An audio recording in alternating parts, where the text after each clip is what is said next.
कम voting प्रतिशत पर उन्होंने बताया कि किसानों की फसल कटाई, शादी का लग्न और गर्मी की वजह से वोटिंग प्रतिशत गिरा है, लेकिन अब आने वाले चरण में वोटिंग प्रतिशत बढ़ेगा। वोटिंग प्रतिशत कम होने पर मंत्रियों पर होगी कार्रवाई। पर बोले, काम में जब कमजोरी आती है तो आवश्यक कार्रवाई होती है। कम वोटिंग प्रतिशत जरूर हुआ है, मगर भारतीय जनता पार्टी पर अपार विश्वास जताया। जनता ने निश्चित रूप से लोकसभा में भारतीय जनता पार्टी मध्य प्रदेश सभी 29 सीटें जीतेगी।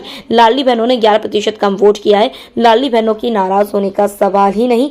जब रिजल्ट आएगा तो आप देखेंगे कि जितने भी वोट पड़े हैं सब भाजपा के पक्ष में पड़े हैं। पिछली बार करीब 69% की करीब वोटिंग हुई थी, तो मैक्सिमम घटा है वोट प्रतिशत। तो इसमें बीजेपी को लाभ होगा या नुकसान होगा? वोटिंग प्रतिशत घटने का रीजन क्या रहा? पिछले बार 69% नहीं हुई थी, 60% हुई थी। 60%। इस बार 48% नहीं है, 49.5% है। तो मतलब आप ये मान सकते हैं कि 10-10.5% वोट घटा है।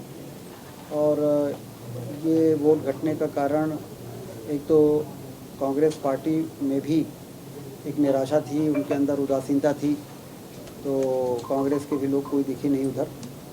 दूसरा, कटाई अपने पीक पर थी, खेती का समय जो होता है, और लगन हमारे विंध्य क्षेत्र में जनेऊ संस्कार जो होता है, व्रतबंध, उसकी बहुत बड़ी लगन थी। तो उसके कारण पूरे रिश्तेदार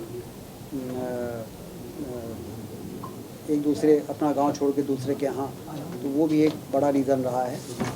और गर्मी भी एक अपना कारण रहा है। तो कुल मिला के ये एक फैक्टर रहा। पिछले बार मई में वोटिंग हुई थी, तो मई में कटाई समाप्त हो गई थी, लगन समाप्त हो गया था, और सिर्फ गर्मी का फैक्टर था।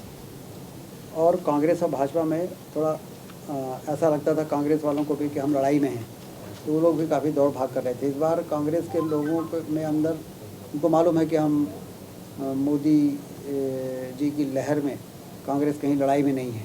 तो उनके जो कार्यकर्ता ग्राउंड लेवल पे हैं, एक तो बड़ी संख्या में लोगों ने कांग्रेस छोड़ के भाजपा में आ गए। कुछ लोग कांग्रेस छोड़ भाजपा में भले नहीं आए, लेकिन कांग्रेस से इस्तीफा दे दिए। तो जो एक लड़ाई वाला स्थिति थी वो दिख नहीं रही थी। तो इसलिए वोटिंग का परसेंटेज इन 3-4 कारण रहे हैं, जिसके कारण 49.5% है। और वो हमें लगता है कुछ और भी कलेक्ट हो जाएगा तो 50 के करीब पहुंचेगा, तो 10% का गिरावट है। ऐसे ही सतना में पिछली बार 70% वोट पड़ा था, इस बार 62% पड़ा, 61 पॉइंट कुछ है, तो 8.5-9% वहाँ भी घटा है। और यही ट्रेंड जो आए हैं, यही मुझे कारण समझ में आता है। अमित शाह ने कहा था कि जिन मंत्रियों के क्षेत्र में वोटिंग परसेंटेज घटेगा उन पर कार्रवाई होगी। तो ऐसे आधा दर्जन मंत्री हैं जिनके यहाँ जो ये स्थिति बन रही है।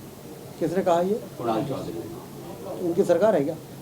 उन्होंने कहा अमित शाह जी के बयान पे उन्होंने अमित शाह जी के बयान पर उन्होंने कहा कि अमित शाह ने ये कहा था कि हम कार्रवाई करेंगे उन मंत्रियों पर जिनके क्षेत्र में वोटिंग। सबसे पहले रीवा का ही नाम लिया कि रीवा जहाँ विधायकों के नहीं तो भाई,